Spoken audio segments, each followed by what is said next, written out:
Olá, amigos. Estamos iniciando mais um programa Cidade Inteligente, mais humana, mais sustentável, mais Brasil, pela TV Mais Brasil, a TV da família brasileira.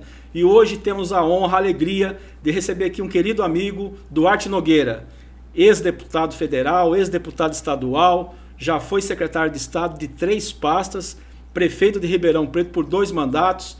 Hoje vamos falar um pouco sobre a trajetória, falar um pouco sobre os desafios da classe política, da gestão pública. Duarte, muito obrigado pela sua presença, é uma honra recebê-lo aqui em nossos estúdios. Obrigado, Cristiano, uma alegria receber e atender o seu convite e um prazer estar aqui para conversar com seus ouvintes, seus telespectadores, seus internautas e todas as plataformas que estiveram nos acompanhando agora. Ótimo. Duarte, você teve aí digamos assim, uma aparição, digamos assim, digamos assim, de importância quando o PSDB chega ao governo do estado através do governo Mário Covas.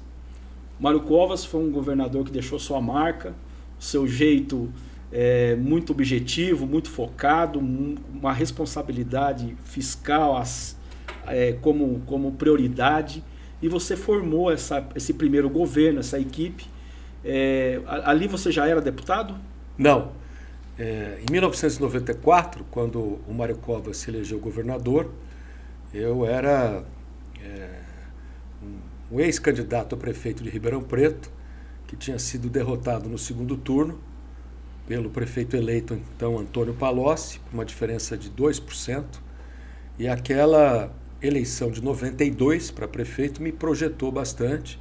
Eu sou filho de ex-prefeito, meu pai já havia falecido precocemente em 1990, portanto ele não acompanhou o meu início da minha vida pública. E naquela data do final de 94, quando o Mário Covas foi eleito governador, eu me elegi deputado estadual pelo PFL, que era o partido que estava em aliança com o PSDB do Mário Covas para a disputa do governo do estado. E naquela eleição, o Mário Covas foi eleito governador, Alckmin vice-governador e o José Serra foi eleito senador e na outra vaga foi eleito o senador Romeu Tuma. Então esse foi o resultado de 94. O Mário Covas me convidou para ser secretário estadual de habitação. Então, no início de janeiro, quando ele tomou posse, deu posse ao secretariado, nós iniciamos aquele governo, que era um governo de choque de gestão, austero, né? Um governo de austeridade, de busca de equilíbrio fiscal. São Paulo estava numa situação de muita dificuldade orçamentária financeira. Eu me lembro claramente, tenho isso registrado em anotações que tenho lá de trás, de 30 anos atrás, quando o Mário Covas tomou posse no início de janeiro. No dia 6 de janeiro ele tinha que pagar a folha de pagamento. E a folha de pagamento do governo do estado, naquele período, ela era da ordem de 700 milhões de reais. E só tinha em caixa no estado, né, no tesouro do estado, 30 milhões de reais. Então ele teve que fracionar o pagamento dos servidores do estado para o dia 6, 16 e 26, para poder fazer frente ao pagamento. Então ele elencou lá até R$ 1.500 no dia 6, depois até X mil reais 16 e integralmente concluiu a folha. Para você ver a situação que o Estado estava. E ele terminou o primeiro mandato com o Estado com as contas em ordem, com uma perspectiva para o segundo mandato. Foi muito difícil a sua reeleição, ele venceu a eleição por apenas 80 mil votos em 98, mas foi um grande governador, um homem que tem formação acadêmica como engenheiro, então, portanto, tinha uma racionalidade da dinâmica da gestão bastante cartesiana, sem perder os elementos da sensibilidade da natureza política que você tem que ter para tomar as decisões certas, do jeito certo, na hora certa. Quero aqui mandar um grande abraço ao Walter Feldman. Valtinho era a liderança de governo na Assembleia Legislativa do governo Mário Covas. O Zuzinha, né? O Mário Covas Filho já esteve com a gente aqui também numa oportunidade. Um grande abraço aos amigos. Mas é muito bom, né? Essa lembrança, né? Esse resgate, né? Porque hoje o que acontece, muitos avanços que acontecem nos dias de hoje é devido a uma história lá atrás, né? Houve toda uma conquista, realizações lá atrás. E aí, Duarte, nesse processo você já era secretário no governo Mário Covas de habitação. Tanto é que a minha missão dentro do programa de governo do governador Mário Covas tinha 3 diretrizes principais, né? Sorteio para todo mundo que tivesse inscrito no programa habitacional do governo do estado, através da CDHU, porque havia muita interferência política e as pessoas não tinham um critério dentro da forma com que eles tinham acesso à casa própria.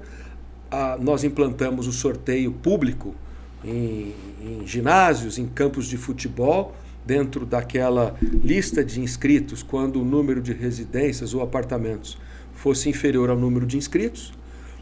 Passamos a realizar o contrato das casas, das unidades habitacionais, preferencialmente em nome das mulheres, né? O Mário Covas até brincava, porque aí se o cara que não tem uma situação conjugal bem definida se enrabicha aí atrás de um rabo de saia, o Covas usava essa expressão bem brincando, né? Dia a dia, né? Se tiver uma dissolução desse relacionamento, a mulher fica com a casa, fica com as crianças e você não cria mais um problema social. E também estabelecemos 5% das unidades para as pessoas com deficiência, né? Então isso permanece até hoje, né? E inclusive foi incorporado em outros programas habitacionais, inclusive do governo do estado, do mais atual chamado Minha Casa Minha Vida, que foi um avanço dentro de um critério de justiça e também dentro de um critério de natureza social muito importante. Se tornou um programa de referência nacional. E se manteve, né?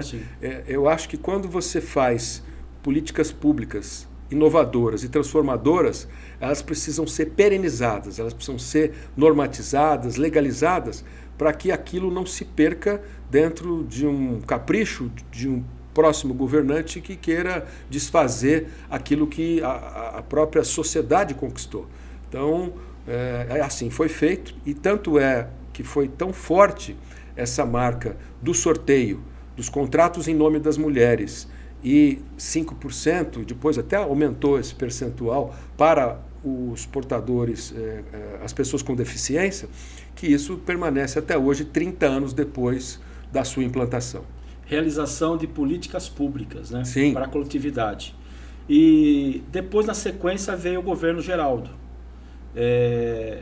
Aí, como foi a sua ida para a Secretaria de Agricultura e também de Transportes? Teve uma passagem. O Mário Covas morreu no dia 6 de janeiro de 2001. Ele estava, portanto, no 3º ano do seu 2º mandato, no comecinho do 3º ano. Então, esse dia 6 de março ele faleceu.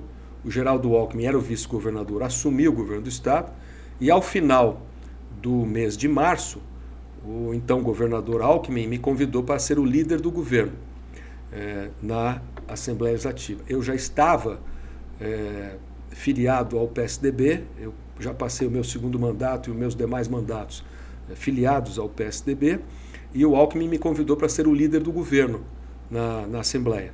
E assim eu fiz esse mandato até o final de 2002, quando o Alckmin foi reeleito governador. Aí no final de 2002 me convidou para ser o secretário estadual de Agricultura e Abastecimento, cargo que eu exerci durante o quadriênio de 2003 e 2006, até me desincompatibilizar para disputar uma cadeira na Câmara Federal naquele ano de 2006, quando eu fui eleito pela primeira vez deputado federal. E a sua região, em especial Ribeirão, a região do interior paulista, a agricultura é muito focada não só a questão da cana-de-açúcar, das usinas, a questão da laranja. Qual foi a principal bandeira como secretário na época? Bom, primeiro foi dar uma execução no Programa Estadual de Microbacias para você fortalecer a agricultura de não larga escala, agricultura menor, onde a grande maioria das propriedades rurais do nosso estado são de médio e de pequeno porte, para você poder gerar renda criar condições para que essas pessoas tivessem sanidade com a implantação de fossas céticas, boas práticas de produção e um apoio de extensão rural e assistência técnica adequado através das casas da agricultura, através da CAT, que é a Coordenadoria de Assistência Técnica Integral da Secretaria da Agricultura, das pesquisas através dos institutos de pesquisa que a Secretaria tem, que são 6 institutos de pesquisa, e a parte da defesa agropecuária, que se torna cada vez mais importante à medida com que as pessoas não só querem consumir produtos da agropecuária saudáveis, mas ao mesmo tempo os excedentes exportáveis são muito monitorados do ponto de vista da sanidade, principalmente dos produtos de origem animal. Então a gente que São Paulo é o maior produtor de ovos, já era durante o meu período naquela época, né, de ovos de galinha, o grande produtor de suco de laranja. De cada 10 copos de suco de laranja que você toma em qualquer lugar do mundo, 5 saem dos pomares de São Paulo. São Paulo produz 2/3 do álcool e da cana brasileira. Hoje você já tem o milho crescendo na região do Centro-Oeste, também voltado à produção do combustível limpo, que é o etanol. Muitos produtos florestais, frutas, São Paulo é um grande produtor, flores também um grande produtor. Uma outra coisa que é bastante interessante, a borracha que é feita através da seringueira, da árvore Hevea brasiliensis, que veio da região amazônica, São Paulo hoje produz mais da metade da borracha natural do Brasil, dada a produção e a implantação de árvores de seringueiras que são extraídas, né, no nosso estado de uma maneira bastante intensa. E eucalipto também, né? Eucalipto, São Paulo é hoje talvez o 3º ou 4º produtor de papel e celulose do Brasil, aquilo que se chama de florestas plantadas, principalmente através de eucalipto e pinos, e isso gera também uma receita para a balança comercial do nosso estado muito importante. E São Paulo tem hoje quase talvez 20 milhões de hectares dos seus 29 milhões quase que o estado tem, extraindo 9 milhões que são estradas, são cidades, áreas de preservação permanente, áreas de reservas florestais. O resto tem exploração agropecuária, intensiva ou extensiva, agora em menos escala, até porque o solo e a terra no nosso estado tem um valor de aquisição mais diferenciado, então, portanto, você tem que procurar agregar valor ao máximo na produção agropecuária que você quiser ali produzir. E está se usando hoje muito aquilo que se chama de LPF, né, que é a integração lavoura, pecuária e floresta, onde você tem, dentro de práticas sustentáveis, a produção de produtos agrícolas ou agropecuários, né, e produtos florestais, através da integração com plantação de florestas, e também a questão da pecuária, né, fazendo uma integração bastante sustentável e interessante para extrair o máximo de valor agregado, dando chance para quem tem propriedades menores de terem uma renda um pouco melhor. E o mais importante, né, Duarte, hoje o setor do agronegócio é o setor que mais traz benefício de arrecadação, de sustenta a balança comercial do Brasil. E São Paulo hoje está num patamar de referência e um patamar a nível assim, mundial. São Paulo, devido, eu sempre falo, hoje tem uma colheita, porque houve uma semeadura lá atrás, sim, houve políticas públicas, houve decisões, houve escolhas que encaminhou o setor para o êxito, para o sucesso. Né? O Brasil tem 8,5 milhões de quilômetros quadrados. São Paulo tem 249 mil desses quilômetros quadrados, né? Desses 1.000 quilômetros quadrados. Portanto, nós temos 3% da área do território brasileiro, mas São Paulo produz mais de 20% da produção agropecuária nacional. Então, aqui há uma agricultura de bastante valor agregado, bastante intensa, e até por força até da infraestrutura que a gente tem, portuário, Porto de Santos, maior porto da América Latina, as melhores estradas do Brasil, de cada 20 estradas melhores do nosso país, 19 estão em São Paulo, então isso ajuda muito na logística e na redução do custo depois da porteira, para você não incorporar custos adicionais e, portanto, torna esse produto mais competitivo. E não só pela força da qualidade dos nossos solos, que não são tão férteis como se pensa. O Brasil como um todo não tem solos tão férteis. A água ela vai acabar sendo um fator importante. A luminosidade também.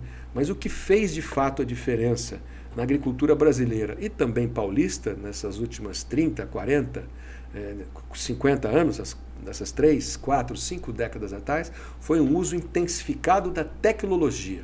Novos cultivares, novas variedades de produtos vegetais, agricultura intensiva, agricultura de precisão, novos métodos de produção mais sustentáveis, menos onerosos e, ao mesmo tempo, com maior respeito aos recursos naturais. Então, tudo isso trouxe um aumento vertiginoso da nossa produtividade, sem a necessidade de você expandir em novas áreas, né? Você utilizou áreas com pastagens degradadas, né, de baixa produtividade, para colocar ali uma agricultura mais qualificada, mais tecnificada, para extrair dali melhores resultados econômicos.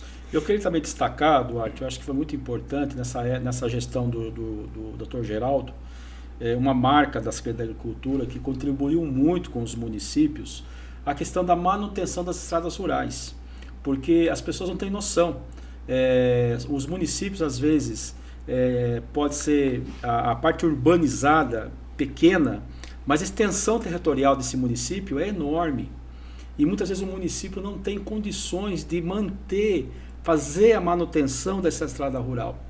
E você, à frente da Secretaria de Agricultura, o governo Geraldo Alckmin, foi muito importante essa parceria dos programas, né, que ajudou muito, e dentre eles o Melhor Caminho, a questão do consórcio de maquinário para as regiões.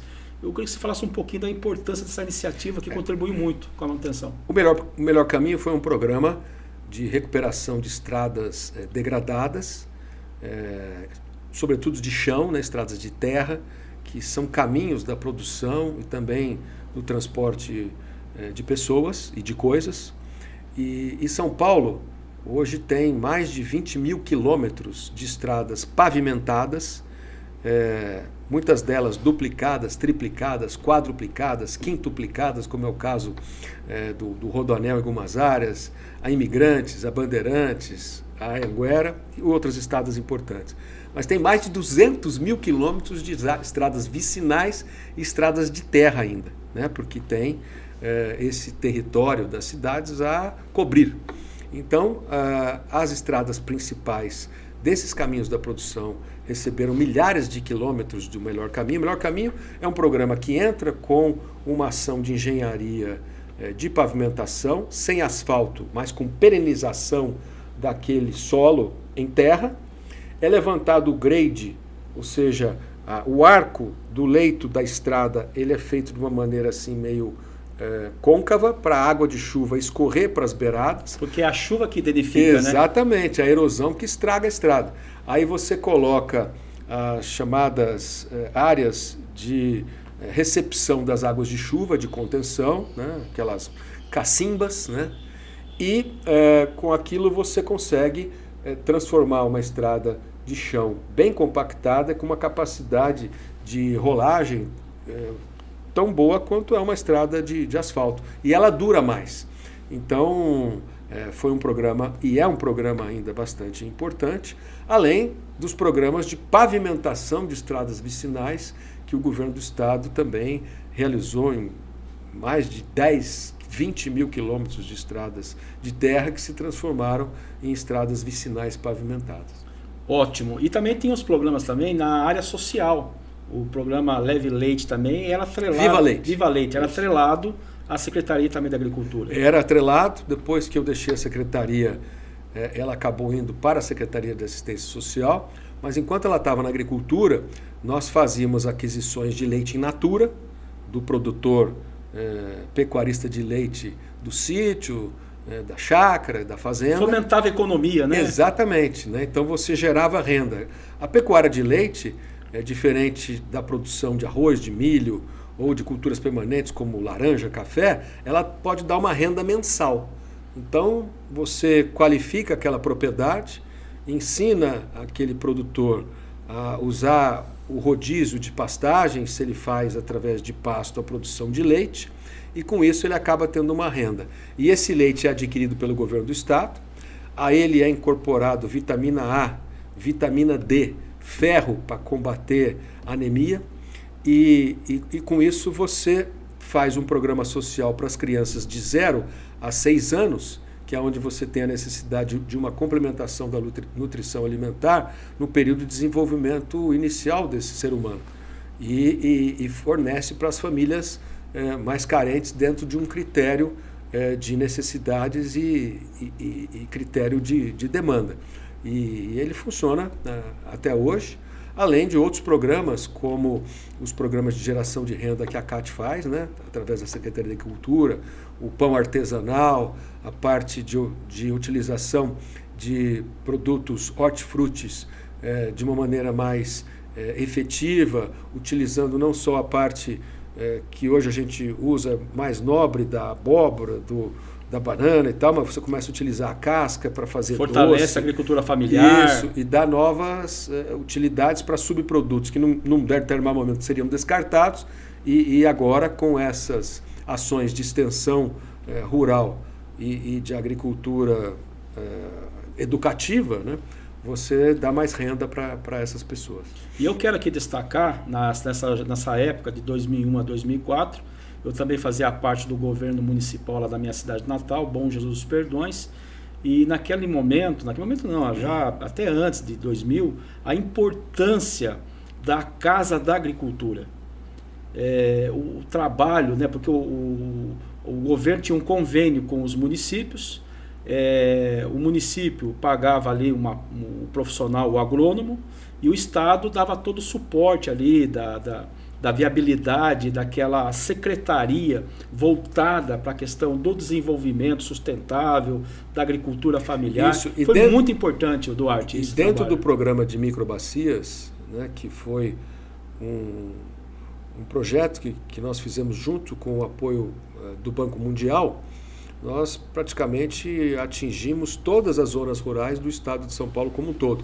Além de tudo que a gente disse até aqui, também com o financiamento e a entrega de tratores, plantadeiras, cultivadores, todos os implementos necessários para você, de maneira cooperativa e associativa, apoiar aquelas microbacias, que na verdade a microbacia é um local onde você tem propriedades rurais, onde a parte hidrográfica é comum.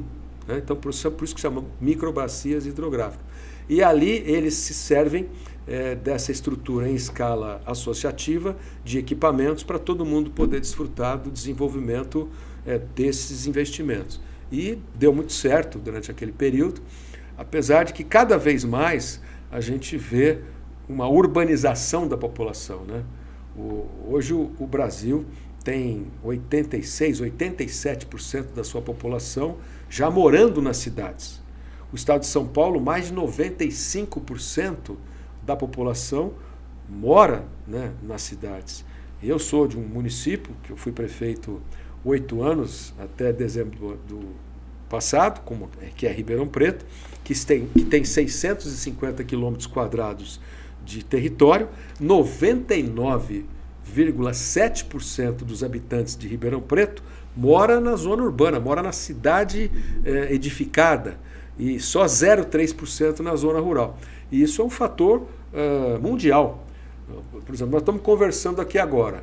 Amanhã, depois que esse programa passar e o dia amanhecer e novamente vier um novo dia, no planeta, nessas 24 horas, 200 mil pessoas no planeta deixaram algum lugar da zona rural do seu país e se dirigiram para as cidades. Então nós temos um fenômeno de urbanização muito intensivo, e daí que a gente tem que agora procurar enfrentar as consequências dessa urbanização intensa do planeta, com ações nas cidades que é onde a vida acontece, onde as pessoas moram e onde elas precisam trabalhar, estudar, ter saúde, mobilidade, segurança, saneamento, destinação final dos seus resíduos, empregos e a questão do bom uso dos recursos naturais cada vez mais intensa. Então essa é a agenda que você tem aqui como cidades inteligentes, né? Mais humanas, mais sustentáveis e mais brasileiras. Né? E isso que você está colocando, Arte, eu quero fazer um destaque, uma ênfase, porque o que acontece, gente? Nós estamos vivendo nos dias de hoje um grande problema que é a insegurança hídrica. Não se tem água num volume do que é consumido nos grandes centros. E esse trabalho que foi feito lá atrás, enquanto você foi secretário, já alertava para da importância da preservação dessas áreas de manancial. E o BIRD, junto com os consórcios intermunicipais de bacias, junto com a Secretaria de Agricultura, que você estava ali à frente, foi muito importante para mostrar essa necessidade de recuperar e de preservar essas áreas de preservação ambiental. Só de mata ciliar, que é aquela vegetação que se preserva nas ao margens, longo dos cursos d'água, independente da largura córrego, desse córrego, desse rio, Ribeirão, né, que é, regra geral, no mínimo 30 metros de mata ciliar. São Paulo já deve ter recuperado nessas 3 décadas mais de 1 milhão de hectares de matas ciliares. Então isso evita erosão, evita o assoreamento desses cursos d'água, né, que eles não ficam entupidos, vamos dizer assim, e com isso você tem uma fluidez da hidrografia mais adequada para evitar colapso hídrico, né, falta de abastecimento. E, claro, cada vez mais o uso sustentável, racional da água. A água é um bem finito, né? A gente não pode achar que a água é infinita. A água acaba se você não souber preservá-la. Apesar de que o Brasil é um país que tem hoje 12% da água doce do planeta está no nosso país por uma dádiva de Deus, da natureza, que nós temos. E tem uma história bastante interessante. Na década de 60, quando o presidente Jânio Quadros renunciou ao mandato de presidente da República em agosto de 1961, o primeiro-ministro israelense, que é um país seco, país sem água, na época era o Ben Gurion, que inclusive hoje leva o nome do aeroporto de Tel Aviv, ele disse: nossa, o presidente brasileiro renunciou à presidência da República, mas um país com tanta água, né? A água para eles, para aqueles que não têm, é algo extremamente precioso, né? E a gente tem que considerar que é um bem que pode acabar, ele é finito, então a gente tem que cuidar para que ele possa estar preservado para quem vier depois da gente, as novas gerações. Duarte, fantástico. Eu fico muito feliz com a sua presença aqui, porque nós estamos abordando assuntos e detalhes, porque muitas vezes na opinião pública, a pessoa leiga que vai escolher o seu representante, ele não tem noção da complexidade que é uma gestão pública. E eu já quero até entrar num assunto que é muito importante. Você recentemente já estava prefeito de Ribeirão Preto, que hoje é uma metrópole, é uma cidade hoje, deve ter seus 400 mil habitantes. 728 mil. Olha para você ver. Então você vê praticamente uma Campinas da vida aí, né? Ribeirão é maior do que quase 10 capitais brasileiras. Então, em termos de população e também em termos de atividade socioeconômica. Você chega lá ao governo de Ribeirão Preto, uma cidade que já é metrópole, uma cidade que é referência, uma região muito grande, porque você é uma liderança política, um agente político que enxerga a administração pública de uma forma macro. Você não fica só restringindo o papel dentro do seu município, mas você é um gestor que pensa a região, tanto que a região de Ribeirão Preto, na sua gestão, seja ela na primeira gestão para a segunda, a gente percebe que houve ali uma reestruturação, não só de Ribeirão, mas de toda a região de Ribeirão. E essa agenda positiva de ter a plena consciência dos desafios e da possibilidade e da necessidade, da viabilidade de ações que muitas vezes depende de recurso financeiro, depende de bons profissionais.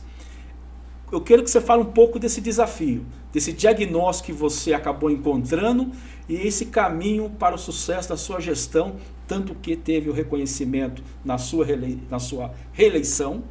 E hoje eu sou prova viva disso, né? Quando a gente tem o convite ao Duarte Nogueira para participar de algum encontro de gestão pública, algum evento, é fila, todo mundo vai lá para assistir, né? Então, Duarte, você falasse um pouco já falamos um pouco da sua experiência a nível de Estado, depois vamos falar um pouquinho sobre a Secretaria de Transporte, Mobilidade, porque a própria agricultura já te pavimentou algumas coisas, que você complementou muita coisa importante, mas é importante hoje, onde nós iniciamos uma nova legislatura, onde os prefeitos estão à frente das prefeituras aí praticamente 8 meses, e a gente percebe que os prefeitos têm encontrado muitas dificuldades, têm muitas preocupações. Então eu gostaria que você passasse um pouco a sua experiência como gestor, como prefeito, para poder acalmar os corações aí desses prefeitos que hoje estão à frente, que têm a responsabilidade de dar uma resposta à sociedade. Bom, o que eu aprendi nesses 8 anos como prefeito de Ribeirão Preto, numa frase sintética, né, bem objetiva, é que os problemas do Brasil são os problemas das cidades brasileiras. Se você ajudar a entregar resultados e resolver problemas da sua cidade, você já vai estar ajudando a resolver problemas do Brasil. Então, o nosso compromisso, quando eu fui eleito em 2016, era colocar a casa em ordem. A cidade estava totalmente desestruturada, do ponto de vista orçamentário e financeiro, quebrada, devia mais de R$1,5 bilhão de reais. Dirigentes, tanto a ex-prefeita estava presa, né, não concluiu o mandato, e outros dirigentes públicos também na mesma situação. Ou seja, a cidade estava nas páginas policiais e não nas páginas de gestão pública. Então eu fiz uma transição, assim que eu fui eleito, com pessoas da academia, do setor público e da iniciativa privada.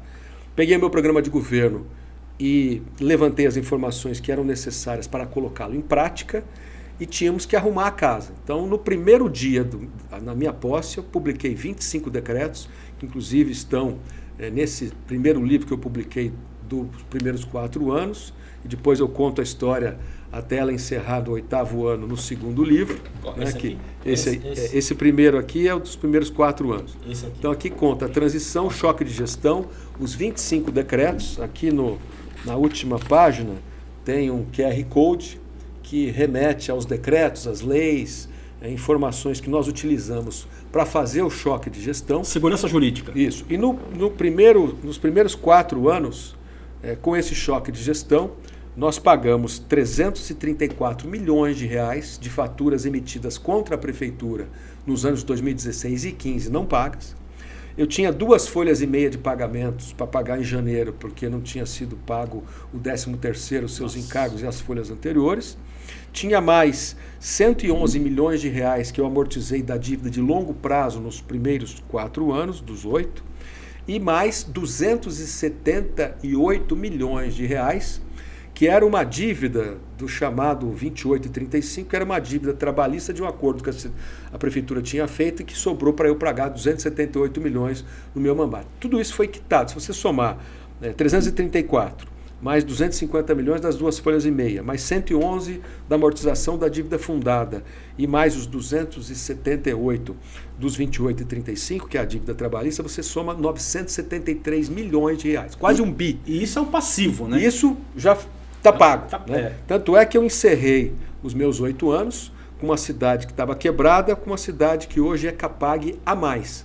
O que quer dizer Capag a mais? Capacidade de pagamento A de excelência, reconhecida pela Secretaria do Tesouro Nacional, o que demonstra equilíbrio das contas, capacidade de pagar todos os seus compromissos, de contrair novos financiamentos, a relação com a dívida fundada totalmente equilibrada e a transparência na escrituração fiscal com idoneidade e com segurança de informações. Então isso dá para a cidade um patamar de reconhecimento que facilita para ela novos investimentos. E nesse período, o que a gente entregou de resultados? 25 novas escolas, zeramos a fila da creche, colocamos a 6ª aula no ensino fundamental, que tinham 5 aulas por dia, para 6 aulas por dia. Isso ganhou 20% a mais de aula para os alunos. Inglês de Cambridge, que não existia, que tem tanto no Fundamental 2 e Fundamental 1. E também iniciamos o inglês de Cambridge no ensino infantil, antes até da própria alfabetização. 25 novas escolas que hoje se somaram a outras que a gente conveniou, num total de 143. E quando eu assumi em 2017, nós tínhamos uma rede de 118 escolas da prefeitura. Só 3 delas, das 118, tinha auto de vistoria do Corpo de Bombeiros. Então, nesses 8 anos, além de entregar as 25, nós incorporamos outras escolas conveniadas e saímos de 118 para 146. As 146, ao encerrar o meu mandato, tinha auto de vistoria do Corpo de Bombeiros. Na área da saúde, nós não tínhamos sequer remédio nas nossas farmácias, que eram 43.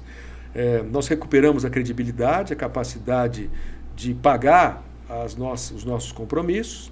Hoje, o cidadão de Ribeirão Preto tem no celular disponível todo o estoque de medicamentos que a rede municipal dispõe nas 43 farmácias em tempo real, para ele poder saber se não tem numa, ele vai escolher na outra. A gente tem telemedicina, a gente tem marcação de consultas nas unidades básicas de saúde também, através dos aplicativos.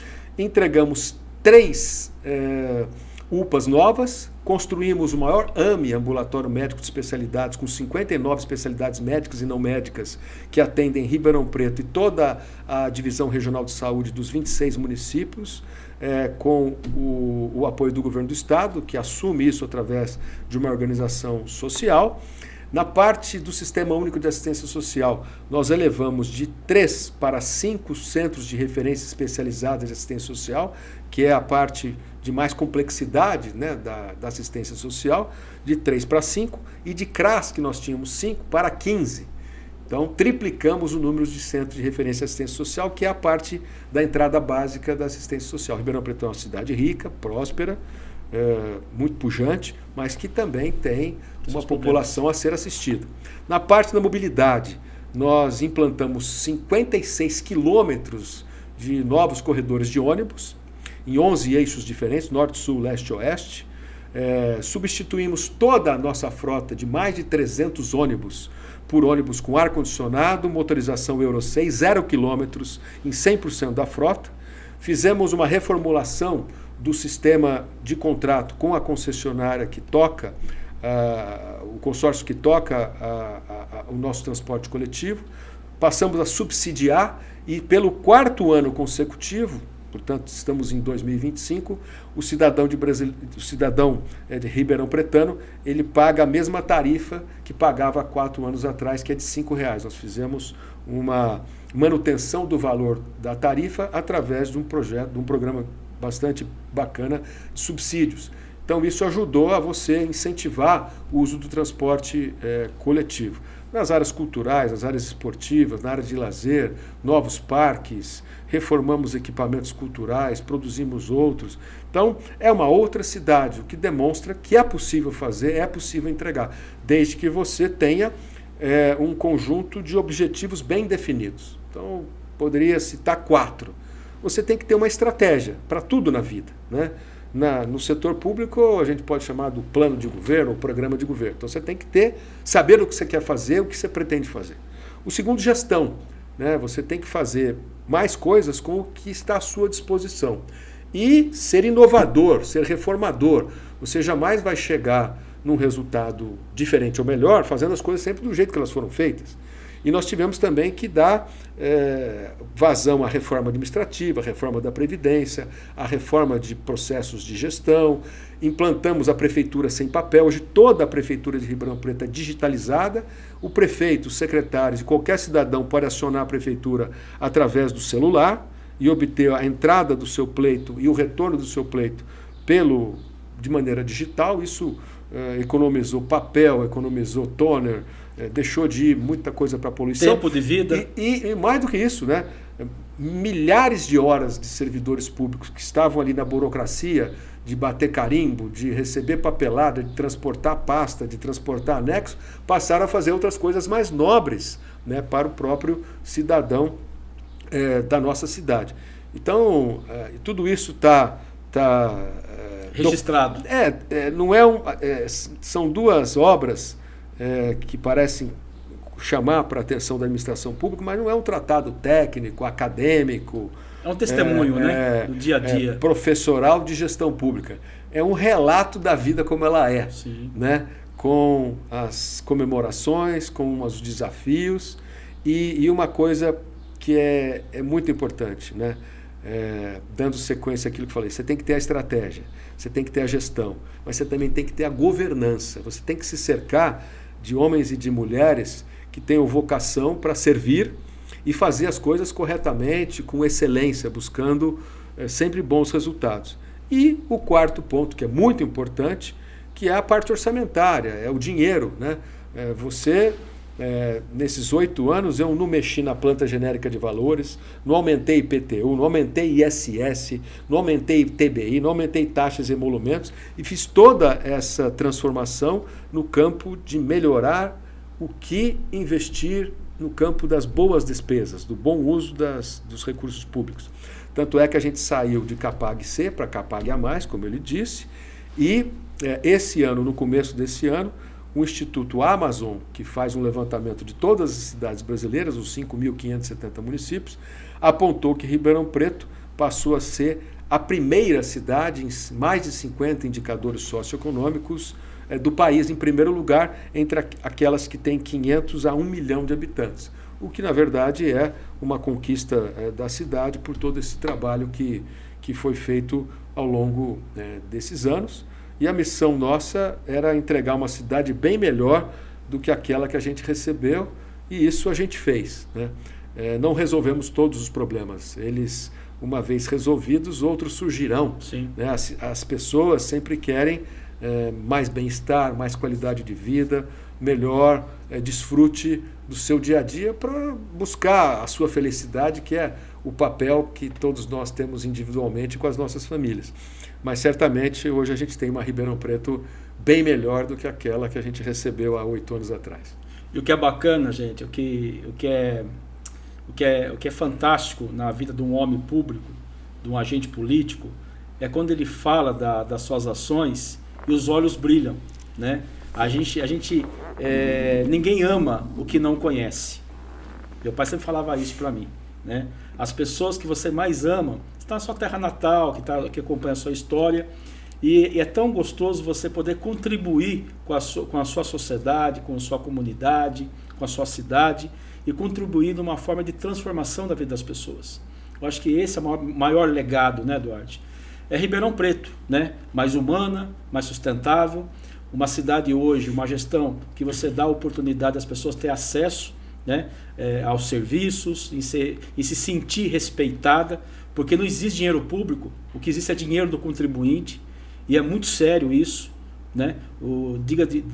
Nós vemos hoje no nosso país o quanto desleixo, o quanto a classe política hoje é tão criticada, e o ambiente político é muito ruim, porque não tem entrega, não tem resultados. Sabe por quê?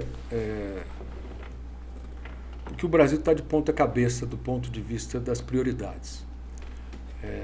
Hoje você tem um orçamento público extremamente concentrado em Brasília, com mais de 50% dos impostos recolhidos da população brasileira estão na União, 26% com os 27 estados, incluindo o Distrito Federal, e apenas 17% de todo esse bolo fiscal, desses recursos públicos, nas prefeituras, que são 5.570 cidades, onde moram os 210 milhões de brasileiros.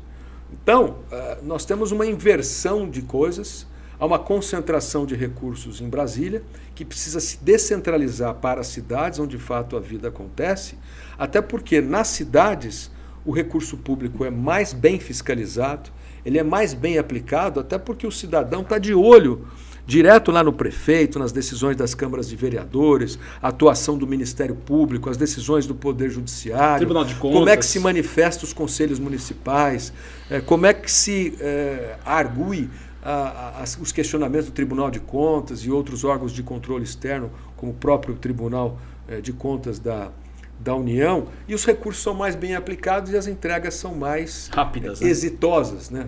Na minha opinião. Por isso que eu sou cada vez, assim como você, um municipalista, Cristiano, porque quanto mais nós descentralizarmos os recursos para as cidades, mais bem aplicados eles serão. E uma outra coisa importante, né? Se a gente pudesse escolher uma prioridade, né, do ponto de vista dos seres humanos do nosso país, e vários do planeta também, nós precisamos formar novas lideranças, né? E se a gente pudesse escolher uma única coisa para fixar como meta para melhorar na vida pública, na gestão pública, é a educação básica, né? Que é a educação que vem desde a creche, passando pelo ensino infantil, fundamental 1 e 2, até o 3º ano do ensino médio, o antigo 3º colegial. E por que eu digo isso? Porque tem duas coisas que me chocam muito. A primeira é que 50% dos jovens do nosso país, metade deles, estão crescendo sem a figura do pai a orientá-los ou a estar próximo deles. Hoje é uma desagregação das famílias. Esse é um fato gravíssimo. O segundo é que de cada 10 alunos brasileiros, meninos e meninas, que entram desde lá dos 0 a 3 anos na creche, dos 4 aos 5 anos no ensino infantil, até o 3º ano do ensino médio, de cada 10, só 6 completam o ensino médio. E desses 6 que completam o ensino médio, apenas 1 tem a proeficiência, ou seja, o conhecimento que deveria ter ao final do ensino, da educação básica, naquela conclusão do seu 3º ano do ensino médio. Então ele vai para o mercado de trabalho, seja para o ensino técnico, ou para uma faculdade, ou para o mercado de trabalho direto, totalmente menos produtivo. E aí, o que acontece hoje? Você tem uma série de ofertas de emprego que estão abertas e eles não são preenchidos. Não porque não tem candidato, mas porque eles não têm qualificação para aquela atividade ou para aquela tarefa. Então nós estamos gerando um exército de inempregáveis, ou seja, de pessoas que não conseguem ser empregadas em atividades de maior e melhor remuneração. Essas pessoas acabam indo para qualquer tipo de atividade com menor salário, né? Perdem capacidade de ter renda. E hoje, aparentemente, a gente tem baixo desemprego, mas você tem uma série de pessoas que poderiam estar ocupando posições com salários mais elevados que não são preenchidos por falta de qualificação. Então nós temos que investir fortemente na educação básica, no ensino técnico profissionalizante e aí sim depois na faculdade e na universidade. Não que não devamos investir na faculdade e na universidade, mas nós temos que priorizar a educação básica, porque é essa que vai libertar a maioria de brasileiros que ficam impossibilitados e discriminados, não por falta de oportunidades, mas por falta de ter dado a ele a chance de ter sido mais educado do ponto de vista da qualidade e qualificado do ponto de vista das oportunidades. É isso, Duarte. Eu acho fantástico o que você está colocando, é o diagnóstico. E eu quero aqui lhe fazer um pedido. Eu sei que você continua no projeto político. O ano que vem você está aí num processo de construção. Mas eu gostaria muito de te pedir, e todas as entrevistas que a gente passa aqui com alguns convidados, pessoas que têm seu trabalho pontual na área política, nós precisamos dar oportunidade aos nossos jovens de ter acesso à lei do aprendiz. A inclusão dele dos 14, 15 anos, onde ele possa conciliar o aprendizado com uma oportunidade de uma atividade econômica, onde ele possa ganhar o seu dinheirinho próprio pelo seu esforço, para ele compreender e entender que através do seu trabalho ele vai ter a sua dignidade. E também aprender a trabalhar, né, nessa fase tenra da vida, para conhecer como é que é o dia a dia da dinâmica de um trabalhador, para depois, quando ele for ocupar uma outra atividade, um outro emprego, ele já carregar uma certa experiência. Uma base. Que qualquer pessoa que vai procurar um emprego e vai apresentar lá o seu currículo, a primeira coisa que eles vão ver é qual que é a sua experiência, o que você já fez, por onde você já passou. E o programa do aprendiz, ele é voltado não só para atividade de trabalho, mas um dia, pelo menos, para a parte motivacional, comportamental, chama a família, chama a empresa, chama a escola. A sociedade tem que tem que ter um pacto, tem que ter uma unidade nisso. E isso vai passar pela agenda, tem que passar pela agenda do Congresso Nacional, tem que passar pelas casas legislativas, tem que passar pelo governo do Estado, governo da União, tem que passar pelos governos municipais. Então nós temos que ser ferramentas para poder mostrar esse caminho, fortalecer esse caminho, sinalizar esse caminho, principalmente sensibilizar os empresários, né? Porque o empresário é a base do desenvolvimento do país. E se nós não investirmos nos nossos jovens, nas nossas crianças, quem que vai cuidar da nossa sociedade? O maior patrimônio que uma empresa possa ter, o maior patrimônio que uma prefeitura, uma cidade possa ter, é sua comunidade, é seu povo. E nós precisamos cuidar melhor das pessoas, porque nós lidamos com pessoas a todo momento. Então é isso. É por isso que nós temos que inverter as nossas prioridades que estão de ponta cabeça. O Brasil tem hoje problemas que estão se agravando de uma maneira muito crítica e crônica. Eu vou citar um exemplo único, a questão da Previdência brasileira. Nossa. Hoje você tem o regime próprio, né, da Previdência, que são os funcionários públicos. Você tem o regime geral, que são os aposentados do INSS. Você tem o Fundo Rural. Você tem o benefício de prestação continuada. Você tem a aposentadoria dos militares e mais alguns penduricários. Isso, ao longo do final desse ano, vai ter um rombo entre as receitas e as despesas de 450 bilhões de reais. Esse é o rombo de todos esses regimes previdenciários. Quanto que a gente aplica no Brasil em saúde e educação juntos? 350 bilhões de reais. Então, só na questão da Previdência e esses benefícios, nós estamos colocando menos 100 bilhões de reais em saúde e educação do que estamos gastando no rombo desse sistema que precisa ser reformado, sem criar problemas de direitos adquiridos, mas ele precisa ser revisto, porque sem os recursos você não tem como fazer investimentos em prioridades de políticas públicas. Nós vamos encerrar o ano de 26 e entrar o ano de 2027 sem nenhum recurso discricionário, ou seja, quem foi eleito presidente da República, se não fizer reformas, não vai ter R$1 para fazer novos investimentos, além daquilo que é despesa obrigatória com vinculação constitucional. E essa discussão, a população em geral não tem ideia do que está acontecendo.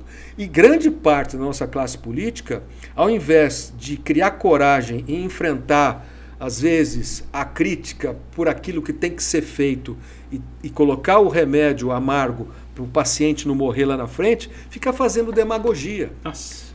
E demagogia pura. Tem uma passagem no livro, acho que é Leis, do Platão, que conta a história de uma pessoa que precisava governar um determinado, acho que leão, que morava numa jaula. Então esse leão, ele dormia num lugar da jaula, ele se alimentava em outro lugar da jaula e ele tinha uma ração, uma comida de preferência. Então fala, você vai ter que governar esse leão. O que ele em tese fez? Ele vai deixar o leão dormir onde ele quiser, comer o que ele quiser e dar a comida nova, boa, que ele gosta, do que ele quiser. Mas ele vai melhorar a vida daquele leão que está enjaulado? Não. Um outro exemplo muito simples. Você tem uma cidade do interior. Nessa cidade do interior tem 6 pediatras, né, médicos de criança. Aí faz um concurso lá, aquele que tiver o apoio das crianças, ele vai ganhar um automóvel. Você coloca o automóvel lá na praça pública e as crianças vão votar.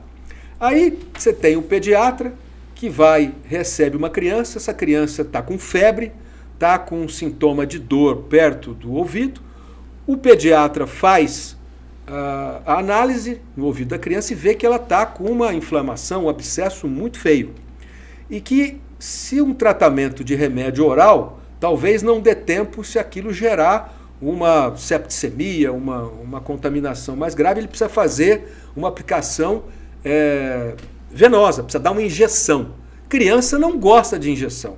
Aí o que ele faz? Ele dá um xaropinho, bem docinho, a criança gosta e a criança vai votar nele para ele ganhar o automóvel como pediatra dos 6 da cidade. Só que ele vai ter o voto e essa criança pode morrer. E a criança não sabe disso. Então, o que nós precisamos fazer é uma carga forte de educação, de boa informação, enfrentar e mostrar o que é informação mentirosa, o que é demagogia, o que é conversa fiada, o que é papo só para ganhar o voto do eleitor, para iludi-lo, porque vai acontecer ou com o leão, que vai ficar na má situação, ou com aquela criança que corre o risco de morrer por causa dessa questão antiética, né, da conduta desses profissionais. E na política é a mesma coisa. Ou você traz valores e princípios para mostrar que você tem que tomar decisões difíceis para poder depois lá na frente colher os frutos, ou você vai sempre produzir uma classe política de demagogos, de pessoas que só têm interesses pessoais, que são incapazes de fazer as reformas estruturais que são necessárias no nosso país para a gente ter um país de fato com um nível de desenvolvimento mais acentuado. Então a gente sempre fala, o Brasil é o país do futuro, mas esse futuro nunca chega, porque nós não somos capazes de produzir esse futuro, porque a gente sempre pensa no caminho mais curto e não no caminho estrutural de longo prazo para fazer o país crescer de maneira mais sustentável, sem ficar nesse voo de galinha, voa cá e voa cá e voa cá, que é o que a gente vem passando até agora. É por isso, meu amigo, que o Brasil, o Estado de São Paulo, precisa de você. Bem, quero aqui agradecer a sua presença. Nosso bate-papo está muito bom. Rapidinho aqui, gente, ó, prefeitos, vereadores, 2 trabalhos maravilhosos do nosso querido amigo Duarte Nogueira, mostrando passo a passo como fazer uma gestão de efetividade em governança, uma gestão de sucesso voltado para a coletividade, voltado para as pessoas. Duarte, muito obrigado. Gostaria que você fizesse aqui uma mensagem final aos nossos telespectadores. Bom, Cristiano, agradecer a todos que nos acompanharam aqui nesse bate-papo, que o tempo voou, né? Porque a gente falou aqui daquilo que a gente gosta de discutir. O diálogo, né? Que é o que o país mais precisa hoje. Hoje a gente tem uma radicalização na política vergonhosa, né? Hoje o que está de um lado não aceita a opinião do outro, o que está do outro lado não aceita a opinião de cá. E ninguém discute como melhorar o país. Então esse antagonismo precisa ser atenuado com um bom diálogo. E o diálogo vem diálogos, ou seja, duas razões, dois pensamentos diferentes com respeito entre si. Hoje a gente precisa discutir ideias e não discutir pessoas, preferências, identidades, ideologias, radicalizar nessa questão das escolhas pessoais, né, sem pensar nas questões coletivas. Então acho que qualificar esse debate é algo muito importante e, repito, né, escolher uma prioridade dentre muitas que o país tem, além da educação, sem dúvida alguma, é a questão de formar novos líderes. Eles não existem prontos. Eles não estão prontos, eles precisam ser preparados, não só do ponto de vista técnico, educacional, acadêmico, da experiência, da vivência do trabalho no dia a dia, mas também da formação interior, de bons valores, bons princípios, as virtudes cardeais, a temperança, a prudência, a justiça, a coragem, e tudo isso a gente demora para fazer, mas precisa ser feito. E acho que o seu programa, os seus convidados, sempre vão ser provocados nessa direção para a gente ter resultados melhores. Eles podem ser atingidos, só que nem sempre pelo caminho mais fácil. Às vezes é pelo caminho mais difícil, mas o caminho mais difícil pressupõe perseverança, obstinação, coragem para fazer. E eu acho que é isso que a gente precisa despertar nesses novos líderes que o Brasil precisa produzir. Tá aí a mensagem. Duarte Nogueira, ex-prefeito de Ribeirão Preto, deputado estadual, federal e secretário de Estado. Mais uma vez agradeço a presença, Duarte, e quero também agradecer a sua audiência.